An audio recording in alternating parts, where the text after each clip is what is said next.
자, 멤버십 프라임. 네. 감옥 탈출입니다.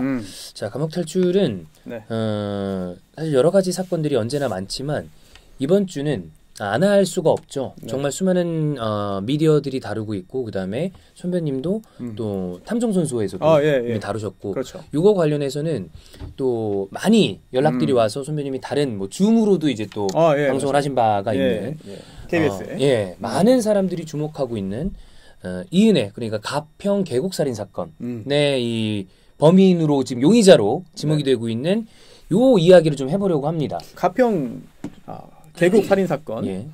이제는 원래는 이제 그 살인이냐 아니냐 그 사고냐를 두고 좀 약간 좀 의아했는데 물론 지금 살인이라고 확정 판결이 나온 건 아닙니다만 맞아요.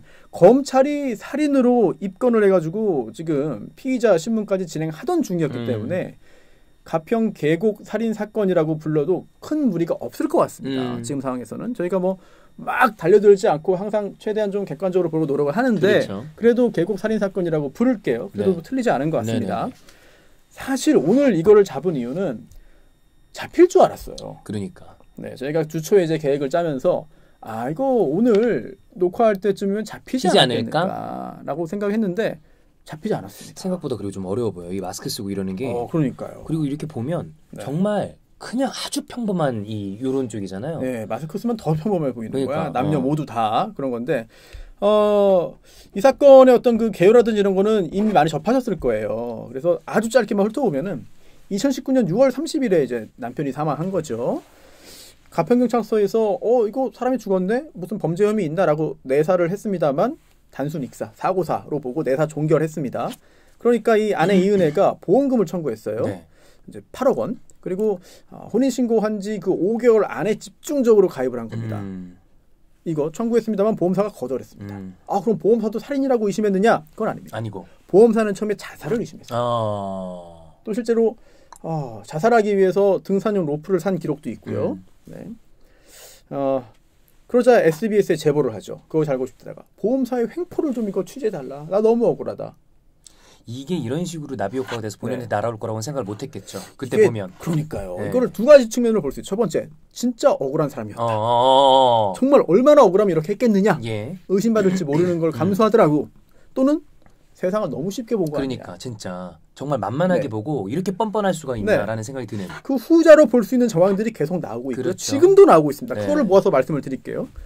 자, 그 다음에 SBS가 취재했는데 방향이 전환됐죠. 이거 이상하다. 이상하잖아. 유족들, 지인들 이야기 들어보니까 이상한 거야. 그래서 방향이 완전히 틀어져가지고 살인사건 의혹으로 방송을 만들었죠. 여기서 소송이 생겼습니다. 방송금지 가처분 신청을 했어요. 그래서 제가 그 결정문 이거 보면은 사실상 패소합니다. 즉 100% 패소는 아니야. 방송 그대로 해는 아닙니다. 다만 뭐 실명이라든지 이런 거 빼고 이렇게 하라는. 하지만 그건 당연한 거고 사실상 SBS의 손을 들어주죠. 그렇죠. 실제로. 그래서 방송이 이루어진 거고요. 그런데 이 방송 후에 또 법적인 조치를 취합니다. 이 댓글 쓴 사람들은 이제 고소했죠. 그래서 합의금도 받고 그렇게 또 알려진 바에 따르면 어떤 사람은 150만 원 주고 합의했다고 하고요. 이게 도피 자금이 됐을 수도 있는 것이고. 그 다음에 또 이 방송 후에 SBS에다가 손해배상 청구를 했어요. 1억 원. 나 너희 방송 때문에 명예훼손 당했다. 라면서 1억 원 손해배상 청구를 했습니다만 이게 작년이거든요. 이 판결 올해 3월에 나왔습니다. 네. 그래서 저는 얼마 전이요? 요거는 이제 그 우리가 유료고 멤버십 프라임이니까 다른 데서 말씀하지 마시고 판결 나오자마자 이제 요걸 다른 경로로 입수해서 봤어요. 제가. 근데 이제 패소했고 판결 내용이 뭐 아주 대단히 특이하지는 않아요. 이거는 공공의 또는 사회적인 관심 사안이다. 따라서 비록 명예가 훼손된 측면이 있다 하더라도 그 부분에 있어서는 그 언론사의 자유가 인정되는 부분이다. 라고 해서 결국은 SBS가 승소를 했고요. 1심 판결이 나온 상태입니다. 자, 그리고 이제 일산 서부경찰서에서 이제 이 수사를 다시 했습니다. 왜냐하면 유족들이 가평경찰서에서는 이거 못 밝혀냈지만 이거 너무 억울하다라고 해서 제보를 한 거고요. 일산에서 수사했더니 이거 이상한 거야. 그래서 살인 그리고 이제 보험 사기 미수 청구했다가 못 받았으니까 그렇죠. 일단 보험금 살인과 이 가평 용소계곡에서의 이 살인과 그 이후에 보험 사기 미수 이거를 이제 이거 혐의가 있다라고 해서 입건을 했고요. 수사한 결과 이거 처벌해야 될 것 같은데라고 해서 검찰에 넘깁니다. 검찰에 이제 송치했거든요. 그런데 이제 그 다음에 보니까 검찰이 받아보니까 그 이은혜가 인천 살잖아. 그렇죠. 자, 인천지검으로 보냈습니다. 그래서 인천지검이 수사를 넘겨받아서 한 건데요. 그때 이제 여기서 추가적인 검찰의 어떤 노력이 있었어요. 그래서 이제 거주지도 압수수색을 했습니다. 그리고 지인들도 이제 여러 번 불러가지고 여러 명 불러서 이제 그 이야기도 듣고요. 그리고 또 뭐 압수수색도 뭐 기타 거주지 말고 죽었지 말고 여러 가지 조치를 취해서 밝혀낸 게 일단 이거 살인 미수도 있었네 라고 한 거예요. 이전에. 네, 그 전에 이제 보거. 그래. 네, 보거 알 등을 이제 그 먹여가지고 맞아. 독살을 시도했다. 그런 시도들이 있다는 얘기가 나오잖아요. 살인 미수. 이게 그냥 단순한 썰이 아니라 인천지검이 이렇게 밝혔어요. 완전히. 그러면 이거는 확실한 거 아니에요? 그러니까 한 거 아니에요? 예, 그렇죠. 일단 보거독을 이용한 살인 미수 한 건, 그리고 용인 그 낚시터에서 밀어가지고 죽이려고 했다는 그치. 거. 네, 그 살인 미수 2건 역시 추가 입건됐습니다. 결국은 살인 한 건, 살인 미수 2건, 그리고 보험 사기 한 건이에요. 자, 이렇게 돼서 그 다음에 이런 걸 모아놨으니까 이제 불러야지. 이게 작년 12월 13일입니다. 불렀어요. 인천지검에서 조사를 했습니다. 하루 만에 안 끝나. 그래서 자, 내일 다시 조사할게요. 오세요. 라고 알겠습니다. 라고 왔는데 그날 잠적. 그때부터? 네, 잠적한 지금까지. 겁니다. 그래서 아니 사실 조사라고 하는 게 이게 그 강제로 수사한 건 아니에요. 피의자 신문을 했습니다만 이 검찰 단계에서의 피의자 조사는 나와주세요 라고 하면 예, 제가 나갈게요. 이런 겁니다. 그렇게 하지 않으려면 구속을 해야 돼요. 그렇죠. 체포를 하거나 뭐 도주 우려가 있거나 뭐 이러면 증거인멸이 네. 근데 적어도 그 단계에서는 그렇게까지 하기는 어렵다라고 판단을 했던 거죠. 근데 결과적으로 도망쳤단 말이야. 그래서 아니 구속시켰어야지 왜 이거 출퇴근 조사를 했어? 라고 하는 비난도 있습니다만 불구속 수사가 원칙이고 구속은 이제 예외적인 경우이기 때문에 그 판단 자체를 뭐 그냥 덮어놓고 비난하기는 좀 어렵지 않겠느냐라는 생각이 들고요.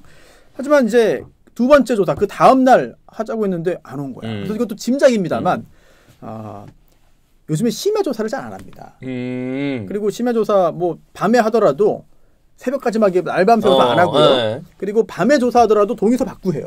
그렇게 한다. 예, 이거는 뭐 인권 문제도 있고 하다 보니까 밤새 조사. 불거지죠. 네, 보통 새벽 2시, 3시, 4시 이때 하면 판단력이 흐려지니까 일부러 하루 종일 시간 끌고 그때만 물어보는 경우도 있었는데 과거에는 지금은 그렇게 안 하거든요. 못 하거든요. 그래서 자, 다 안 끝났는데 지금 좀 더 할까요? 아니면은 그러면은 대부분의 경우에 그냥 좀 더 하시죠. 또 나오는 게 힘드니까. 그런데 짐작입니다만 여기까지 하고 내일 다시 하죠. 이렇게 했을 수도 있다. 그러니까 그럼 이제 도망가기 위한. 예, 그럴 수도 있죠. 그래서 그 다음 날로 잡혔는데 왜냐하면 다음 날로 바로 잡은 것도 사실은 검찰 입장에서는 이거 좀 이상하다는 거야. 그렇잖아. 그렇지. 다음 날 바로 하는 경우가 그렇게 많지 않거든요. 많지 않은데. 근데 검찰 입장에서는 다음 날 바로 하자고 했고 이들 이제 피의자들은 오케이라고 했습니다만 바로 잠적. 그날 잠적했으니까. 아차 싶은 경찰이 체포영장을 청구했고요. 법원에서 발부를 받았습니다. 조사 중에 날짜가 잡혔는데 잠적했으니까 받을 수 있는 거죠. 네. 자, 그래서 처음에 한 달짜리가 나왔어요. 못 잡았지. 작년 12월 13일인데 올해 1월에 한 달 동안 한 달짜리 받았는데 못 잡은 거야. 행방 추적이 안 돼. 이미 그때 또 출국 금지까지 했거든요. 네. 자, 그래서 그 다음에는 이제 석 달짜리 받아놨습니다.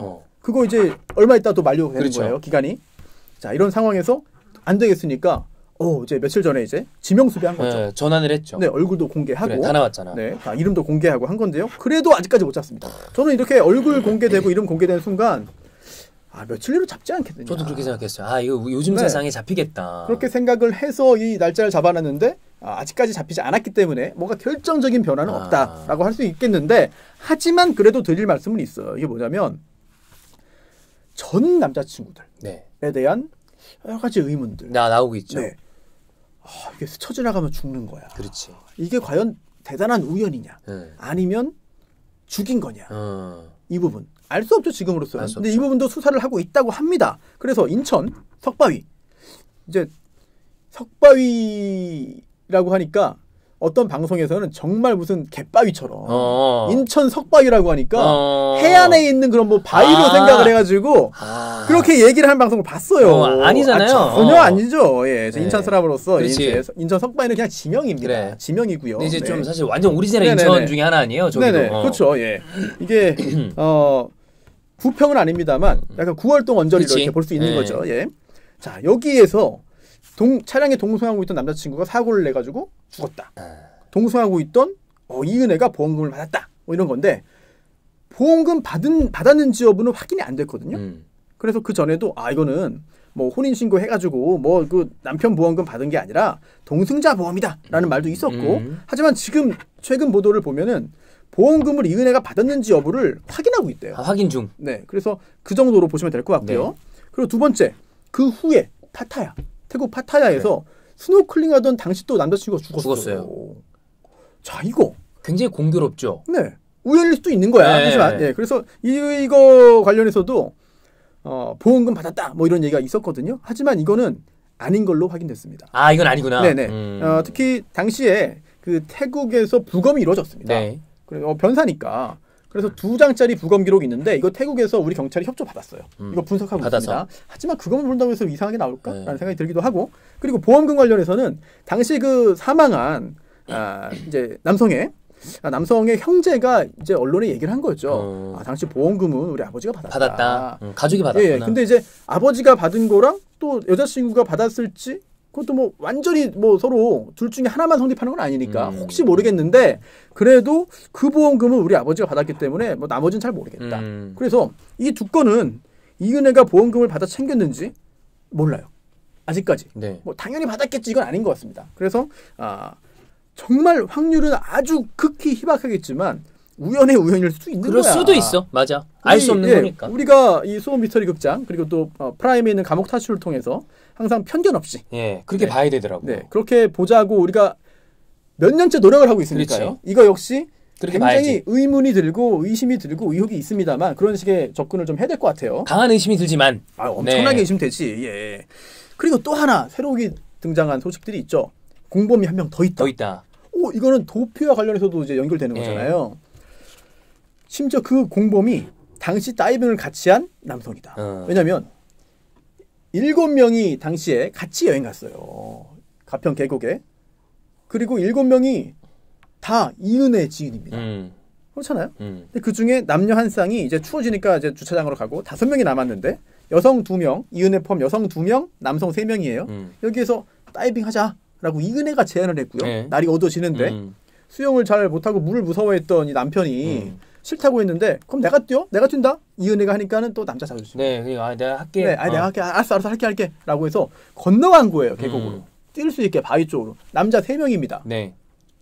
남편, 내연남 그리고 지금 공범이라고 의심받는 새로운 남성까지. 그리고 건너편에는 이은혜와 또 그 커플 여성 있던 거죠. 다른 남성 2명이 뛰어내린 거야. 그리고 그 다음에 마지막에 있던 남편이 뛰어내린 겁니다. 윤 씨가. 그 다음에 이제 사망을 한 거거든요. 이게 사실 누가 민 것도 아니고 땡긴 것도 아닙니다. 맞아요. 또 때리면서 강요한 것도 아니고 그러다 보니까 이제 애매해지는 건데 어쨌든 그때 같이 뛰어내린 그 남성이 공범이다. 라는 의혹이 나오고 있고요. 관계도 그렇습니다. 이은혜가 사실 예전에 성매매 업소 일을 했고 그게 있다면서요? 네, 그리고 이 내연남은 포주 그래. 라는 그런 의혹이 있고 그리고 공범이라고 일컬어지는 지금 공범설이 제기된 그 남성은 호스트 바이 호스트였다. 결국 뭐 어떻게 이렇게 만나가지고 서로 이런 짓을 저지른 거 아니냐라고 하는 이야기가 나오죠. 물론 이제 신상이 공개됐으니까 이은혜와 조현수가 이제 내연남인 거고, 그렇죠. 네, 그리고 또 다른 이름이 알려지지 않은 그 공범으로 의심되는 이 3명이 현재 의심을 받고 있습니다. 그런데 이제 이 부분도 이제 검찰이 계속해서 이제 추적을 하고 있는 건데 이런 상황에서 이은혜의 과거에 대한 얘기도 새롭게 나오고 있죠. 한 언론에서 이런 말을 했어요. 이은혜가 미성년자 시절에도 이미 구속되고 여러 가지 범죄를 저지른 적이 있다. 특히 10대였던 2009년에 특수절도와 절도로 재판에 넘겨졌다는 거죠.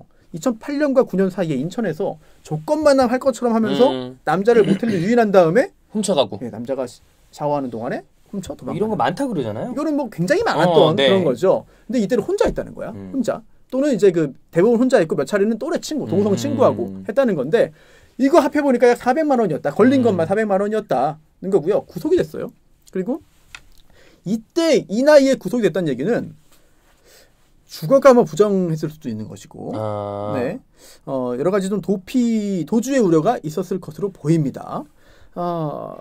그리고 뭐 이제 2009년 5월 1일에 첫 번째 공판이 네. 열렸다고 하는데요. 인천구치소에 수감이 되어 있었고, 그 다음에 이제 이게 소년이니까 그 당시에 이미 소년부로 사건이 넘어간 거죠. 그 다음에 처벌받지 않고 소년 보호 처분을 받은 네. 거예요. 근데 그 당시 언론에서도 그래서 그때 결론이 뭐냐, 몇 호 처분 나왔냐, 이거는 몰라. 이거는 보도가 되지 않았습니다. 그런데 소년법에는요 굉장히 다양한 규정들이 있는데 형사처벌 대신에 소년부로 보내가지고 이제 보호 처분으로 종결할 수 있다는 규정도 있습니다만 구속에 대해서도 특별 규정이 있어요. 아 그래요? 이제 구속을 이제 성인들의 경우에도 불구속이 원칙이고 네. 구속은 구속의 그 요건이 충족돼야 되는데 맞아요. 소년의 경우, 만 19세 미만의 소년의 경우에는 더 제한됩니다. 특별한 사정이 없으면 구속을 못 하지 않는다. 근데 구속됐잖아. 그렇지. 그 당시에. 그럼 뭐지? 그럼 뭐가 있는 거야. 뭔가가 있는 네, 건데. 그게 뭐가 있는 네. 겁니다. 네. 이런 상황이 하나 둘 계속해서 알려지고 있고요. 두 번째 3개월짜리 그 체포영장의 이제 그 기간이 4월 12일입니다. 얼마 안 남았거든요. 그런데 이거는 뭐야? 4월 10일 지나면 그러면 풀리는 겁니까? 체포영장 다시는 못 받아요? 전혀. 다시 하면 되는 거예요. 또 받으면 되지. 이어서. 또 받으면 되는 거예요. 네. 그래서 그거는 문제가 없다라고 말씀을 드릴 수가 있겠죠. 이 전 남자친구들이 네. 사망을 한 이 전력들 때문에 그리고 이번 여러 가지 문제 때문에 다시 조명됐었던 게 그 네. 얘기도 있죠. 유명한 그것이 알고 싶다에 나오는 네. 진짜 사이코패스라고 얘기되고 있는 그 엄녀인 얘기도 같이 나오고 있습니다. 그런 거 아니냐. 그러니까 보험금을 노리기 위해서 네. 그냥 뭐 아무런 감정도 느껴지지 않고 그냥 그 수단으로 여기는 거 아니에요? 그렇죠. 네. 그렇죠. 엄녀인 사건, 저도 판결문을 이미 한참 전에 이제 분석을 다 해놨거든요. 그리고 마침 다음 주 수호 미스터리 극장이 엄녀인 편입니다. 네. 엄녀인 편입니다. 네. 엄녀인 편 판결문. 여기 딱 있네요. 대법원까지 갔거든요. 근데 이게 옛날 사건 같습니다만 요즘 사건이에요. 그렇게 오래되지 않았어. 1심 판결 선고된 게 2005년 10월입니다. 네, 그리고 2심 판결 선고된 게 2006년 7월이고요. 네. 1심에서 무기징역 나왔거든요. 무기징역 나왔어요. 무기 나왔고. 예, 1심 판결문이 약 20페이지 되고요. 2심 판결문은 50페이지에 가깝습니다. 대단히 길어요. 네. 2심 판결문 대단히 길고 또 대법원 판결문까지 있는데 요즘 굉장히 네네네. 궁금한데 네. 1심도 무기징역, 2심도 무기징역, 대법원에서 무기징역 확정됐거든요. 네, 지금 무기수로 복역 중입니다. 그런데 1심과 2심 형량은 같습니다만 인정된 범죄가 약간 달라요. 그리고 엄녀인 사건 이거 보십시오. 와. 그럼 읽어주세요. 자, 현종 건조물 방화치사, 현종 건조물 방화치상, 폭력행위 등 처벌에 관한 법률 위반, 야간 집단용기 등 상해고요. 강도, 존속 중상해, 사기, 상해, 절도, 여신 전문 금융법 위반. 이거 화려하다. 네. 이런 거, 네. 이렇게 이게 다 인정이 된 거거든요. 게다가 우리가 엄녀인 하니까 나이대가 한 45세, 50대로 보이잖아요. 여인이라고 하니까. 아니 이 사람 알려지기로 그렇잖아요. 젊고 네. 심지어 약간 예쁜 여자였다. 그러니까 네, 실제로. 본 사람들이 다 그런 거고요. 우리가 수호 미스터리 극장에서는 다 말씀을 해드리겠습니다만, 어민숙이죠, 어민숙. 어민숙인데, 당시 29살입니다. 굉장히 젊은 여자죠. 20대야, 20대. 네, 20대. 물론 지금 이제 결혼을 좀 늦게 하는 추세입니다만, 당시에도 그랬어요. 그럼요. 당시에도 그랬거든요. 이게 좀 15년 전인데 뭐. 그러니까, 예. 사실, 남편에 대한 범죄들이 있었어요. 근데 이것도 참 정말 굉장히 좀 무시무시한 게 첫 번째 남편하고 98년에 이제 혼인 신고했거든요. 그런데 저희가 지난주하고 이번 주하고 보여드린 거 있잖아요. 공통살인 사건. 네. 그 사건에서도 결국은 애초에 거슬러 가다 보면은 뭔가 그렇지. 그 사건이 있는데 네, 맞아요. 이 사건 역시 마찬가지. 그게 있구나.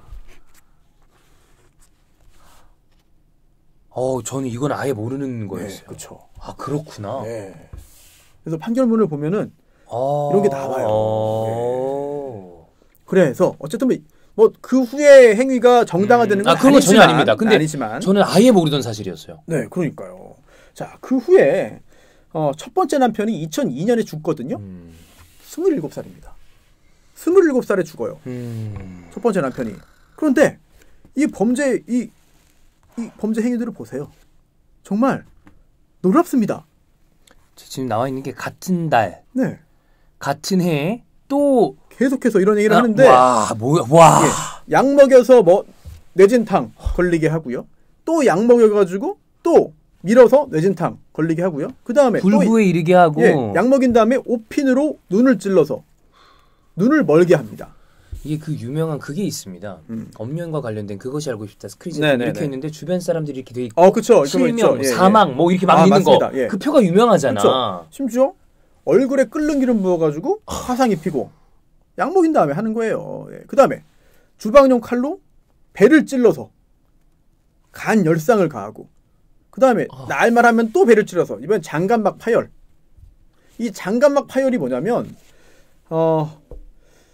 아동학대 사건 있잖아요. 바닥에 놓고 밟았다. 이렇게 뛰어내렸다 막 얘기 나왔던 거. 그 사건에서도 이런 일이 있었죠. 자, 그다음에 또 찔러. 한 달 후에 나을 말하면 또 찌르고 하는 거야. 보험금 타야 되니까. 결국 치료받다가 사망합니다. 계속해서 사지 봉화지경 걸려가지고. 봉화지경은 이제 군대 갔다 오신 분들 맨날 그 훈련소 듣는 그 봉화지경. 그렇게 해서 첫 번째 남편 관련해서 타먹은 게 총 58회에 걸쳐가지고 2억 8천만 원입니다. 자, 그 다음에 또 이제 결혼을 해요. 목적이 있는 거지. 이제. 그렇지. 그리고 또 살해합니다. 두 번째 남편.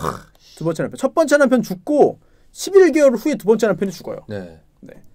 새로운 사람을 만나서 결혼하고 괴롭혀서 보험금 타고 죽이기까지 11개월. 1년이면 다 되는 거야. 그게. 두 번째 남편도 죽을 때 29살입니다.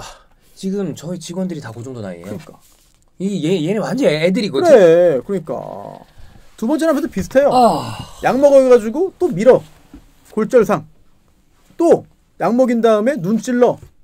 실명. 또 사지 봉화지경. 이렇게 하는 거죠. 우리가 그러면 안 되지만 아무래도 그 여성이 우리가 대하기에 좀 그 주저함이나 어려움이 덜하죠. 그럼요. 근데 이 엄여인, 엄인숙, 그다음에 이은혜, 고유정, 고유정의 그 행각들을 보면 이게 좀 입이 안 다물어지는 그거잖아요. 그렇죠. 근데 이렇게 이런 것들을 보면 그런 편견이나 이런 것도 좀 버려야 돼. 그러니까. 근데 또 그게 어찌 보면은 인류 역사상 계속해서 그렇게 해왔기 때문에 맞아. 우리가 갖고 있는 각인된 걸 수도 있어요. 맞아요. 우리에게 각인된 걸 수도 있다라는 생각이 들고, 자, 남편뿐만 아니라 남편은 사실은 뭐 피가 섞인 건 아니잖아. 그렇지. 근데 친모, 당시 52세인 친모에게도 역시 약 먹인 다음에 주사기로 눈 찔러가지고 실명에 이르게 합니다. 자, 이게 끝이 아닙니다. 그로부터 4개월 후에 친오빠. 친오빠한테 또 이제 약을 먹인 다음에 그 다음에 또 양쪽도 다 실명하게 만듭니다. 근데 이 오빠도 29살입니다. 그 당시에. 그 외에도 또 여러 사람들의 피해자가 있었거든요. 결국 이런 행위들을 하는데 이건 아주 간략하게 말씀을 드린 거고요. 소미스터리 입장에서는 이 자세하게 엄인숙, 엄여인이 어떤 사람이며 도대체 어떤 행위를 했는지 자세하게 이 판결문 두 개 합치면은 뭐 80쪽 그러네요. 넘으니까 이것들을 좀 분석을 좀 해야 될 것 같습니다. 그리고 만약에 소미스터리 이제 저희 멤버십을 결제를 하고 보고 계시는데 이제 화차 영화와 뭐 완전 스토리가 굉장히 유사한 그 손희연 사건도 이미 한번 다뤘었잖아요.